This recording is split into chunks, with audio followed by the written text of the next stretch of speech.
आज हम आपको शरद पूर्णिमा की खीर वाली कथा सुनाएंगे, जिसके सुनने से समस्त पाप नष्ट हो जाते हैं और अंत में विष्णु लोक की प्राप्ति होती है।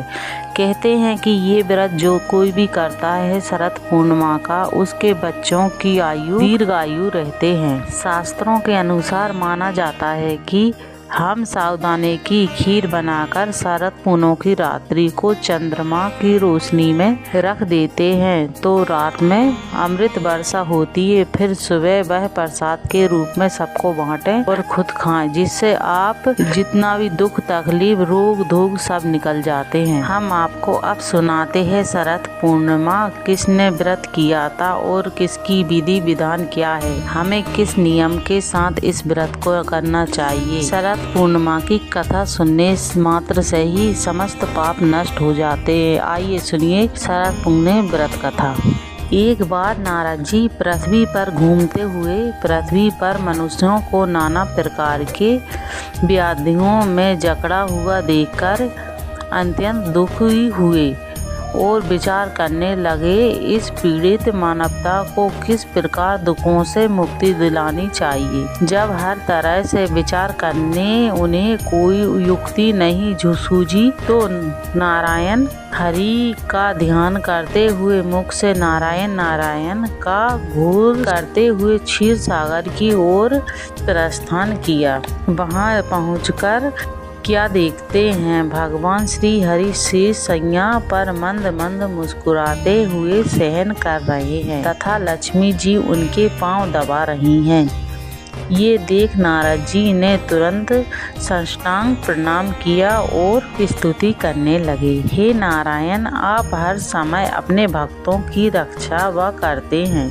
आपकी कृपा बिना पता भी नहीं हिल सकता। आप ही जगत के उत्पत्ति हैं एवं प्रलय में मूल कारण हैं। आप हर प्रकार से समर्थ हैं। ये सुनकर भगवान हरि ने मुस्कुराते हुए कहा, पधारिए देवर्षि, आज बहुत दिनों में दर्शन दिए, कहिए सब कुशल है तो क्या मेरी आत्मा भी रो रही है। हे प्रभु, कोई ऐसा सरल उपाय बताइए, कुछ वहाँ के हाल सुनाइए कि वहाँ पर लोग किस प्रकार अपना समय व्यतीत करते हैं। बोले कि हे नारद जी, आप धन्य हो जो आप दूसरों का उपकार के लिए हरि विचार मन में रखते हो।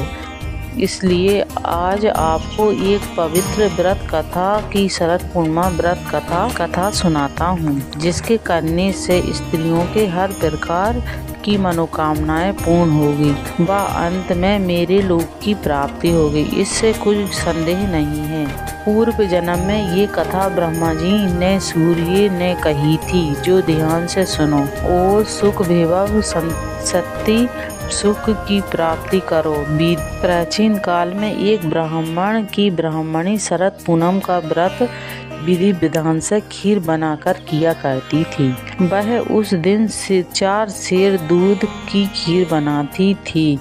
उसमें किशमिश बादाम वगैरह डालकर खूब सुंदर खीर बनाकर भगवान श्री हरि को भोग लगाती तथा अड़ोसी पड़ोसी रिश्तेदार सब में खीर का प्रसाद बांटती तथा रात्रि में चंद्रमा की रोशनी में भगवान का घी खाड़ का भोग लगाती तथा चंद्रमा की मूर्ति का बहुत बढ़िया ढंग से श्रृंगार करती। उन्हें सफेद वस्त्र मुकुट श्वेत हार इत्यादि पहना कर चंद्रमा की धवल रोशनी में उन्हें विराजमान करती, कीर्तन करती, भजन करती, ठाकुर जी के तरह तरह के लाड़ लड़ाती। उसके व्रत के प्रभाव से उसके खीर व घी का साड़ के पात्र होने के हो जाते। जब यह साहूकारनी को मालूम हुई तो उसे बहुत दुख या जलन हुई।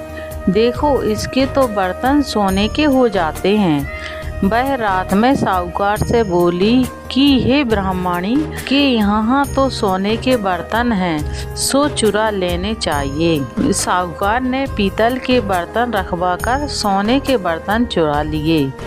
तो ब्राह्मणी को सुबह मालूम हुआ कि साहूकारनी ने मेरे सोने के बर्तन चुरा लिए हैं। तो उसने कहा कि हे शरद पूर्णिमा माता, अगर मैंने तेरा व्रत मन से नियम से किया है तो मेरे बर्तन सोने के हो जाएं तथा साहूकारनी के सब बर्तन मिट्टी के हो जाएं। उसके कहने के साथ ही ऐसा ही हुआ। साहूकारनी के घर के पीतल तांबे के सब बर्तन मिट्टी के हो गए।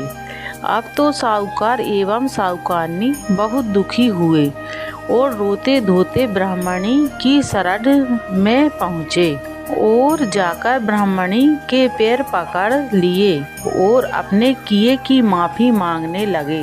फिर साहूकारनी ने ब्राह्मणी से पूछा कि हे माता, आप कौन सा व्रत करती हैं जिसके प्रभाव से बर्तन सोने के हो जाते हैं? तब ब्राह्मणी बोली, मैं शरठ पूनम का व्रत करती हूँ। ये सब बातें उसी का प्रभाव है।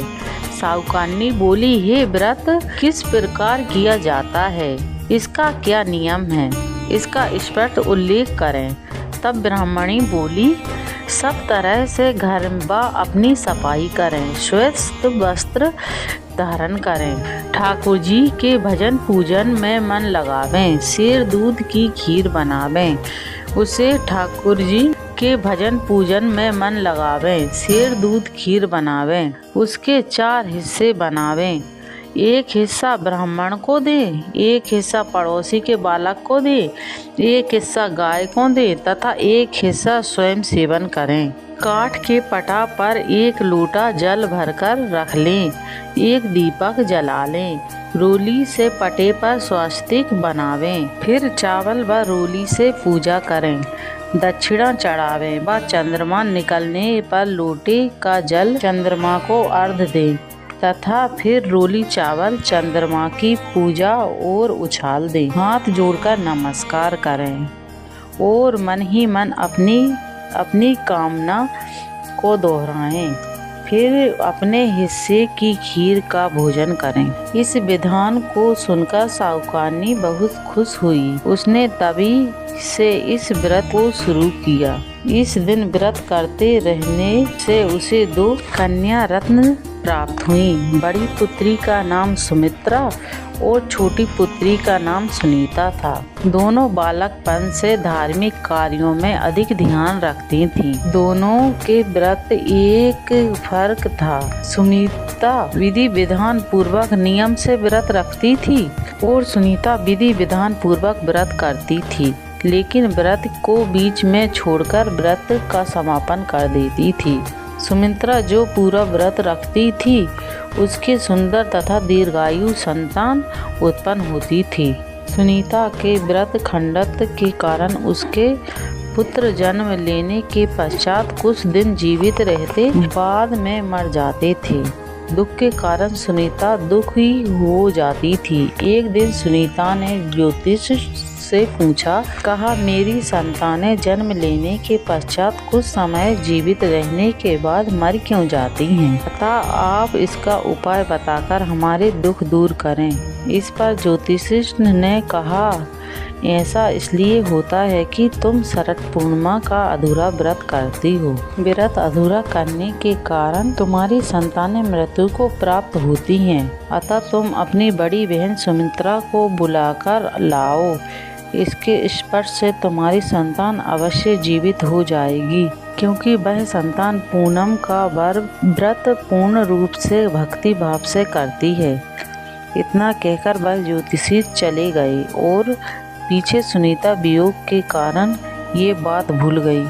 इस वर्ष की शरद पूर्णिमा पूनम आई। सुनीता ने विधि विधान व्रत किया, लेकिन व्रत में कुछ कमी होने के कारण उसका जो पुत्र था वह मर गया। तो उसने मृत पुत्र को पटे पर सुला दिया, जिस पर वह शरद पूनम का पूजन करती थी। लेकिन ईश्वर की गतिविधि को कौन जानता है कि उसकी बड़ी बहन सुमित्रा अचानक उसके घर आ गई और सुमित्रा के लहंगे का छोर मृत पुत्र का स्पष्ट कर हो गया।